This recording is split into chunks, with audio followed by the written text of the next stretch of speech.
Hi, my name is Katie, and welcome to my video about the Moose River in Vermont. Today I'll be teaching you about this beautiful river which you can see behind me here, and I'll be covering the basics of the Moose River geography and geology. The Moose River is a small river in the Northeast Kingdom of Vermont, which is this top corner over here. Let's take a closer look. Here we have a map of the three counties, Caledonia, Orleans, and Essex, that make up the Northeast Kingdom. The Moose River is a pretty small river that runs from East Haven down through Granby, Victory, Concord, Kirby, and into St. Johnsbury, where it drains into the Passumpsic River. Here's a map of the Passumpsic River watershed, and you can see the Moose River, which I've highlighted here. Let's zoom in a little more. Here is a Google Maps image with the terrain option on. I have traced a rough outline of the Moose River, which is the red line that you see here.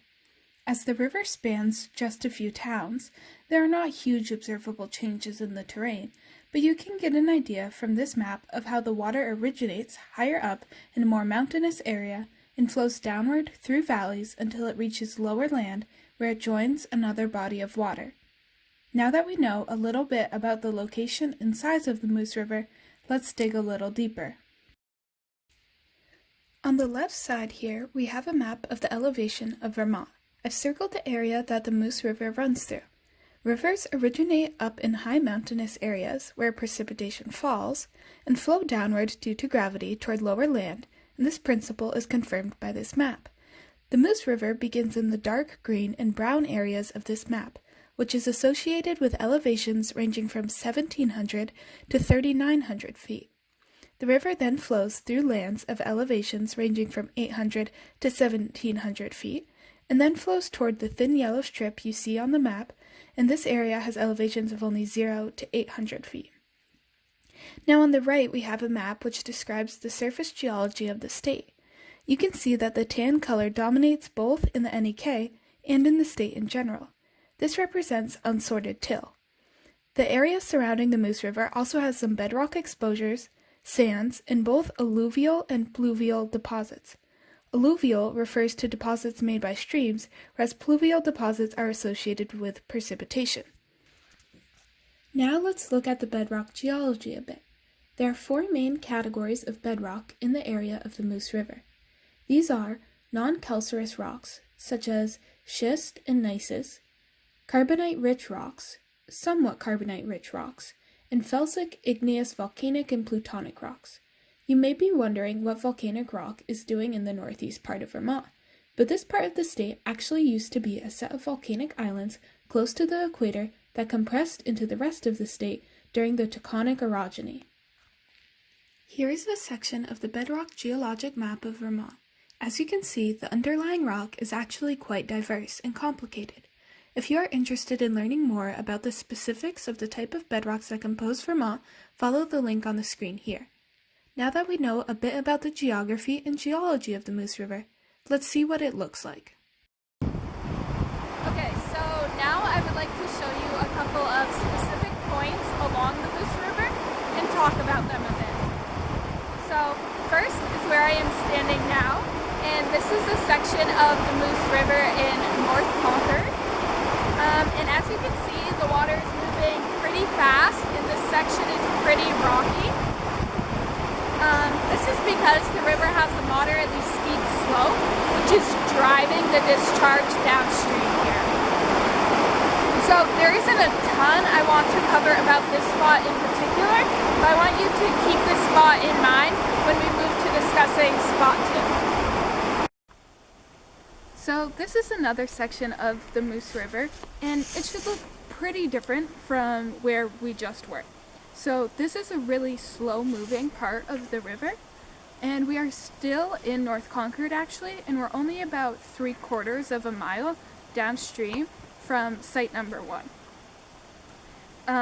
And these sites being so close together but looking so different is a testament to the desire of rivers to be in equilibrium. The driving forces of rivers are slopes and discharge, while the resisting forces are friction and sediment transport. We can see that this section of the river has a slope that is much less steep than the first site.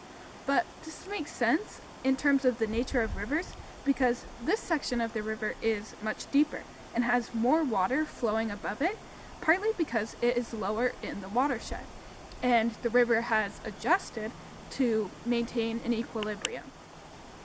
You can also hopefully see that this section of the Moose River appears a lot more murky and brown instead of the rushing white and blue water we saw above, and instead of the rocky bottom that we could see above. The slower speed of the river at this point allows for lots of small sediments to get deposited in this area.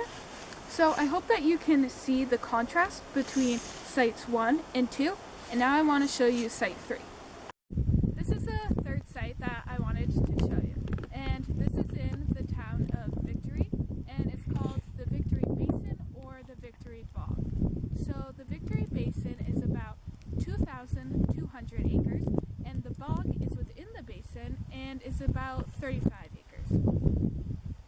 This spot is upstream from both spots 1 and 2, and as you can see there are no buildings and no structures around, and that's partly because of the very small population in this area, but also because a lot of the land is actually protected. This area is in a lowland valley between the surrounding mountains, and the basin is actually one of Vermont's largest wetland areas. And these wetlands provide great habitat to local wildlife, and you will often see both locals and visitors observing the area in search of moose and unique bird species.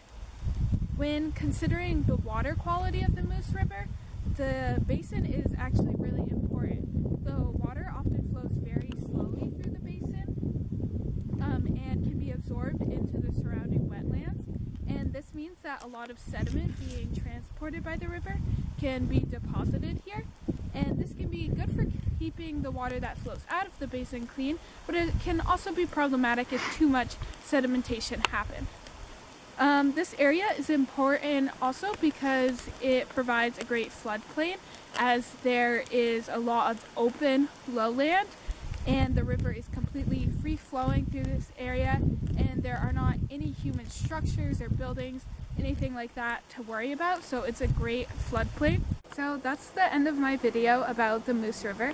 I hope you enjoyed it. It may be a really small river, but it's really important to the towns that it flows through and the local wildlife. So I definitely encourage you to check out some of the sources at the end of this video to learn more. Thank you for watching and have a good day.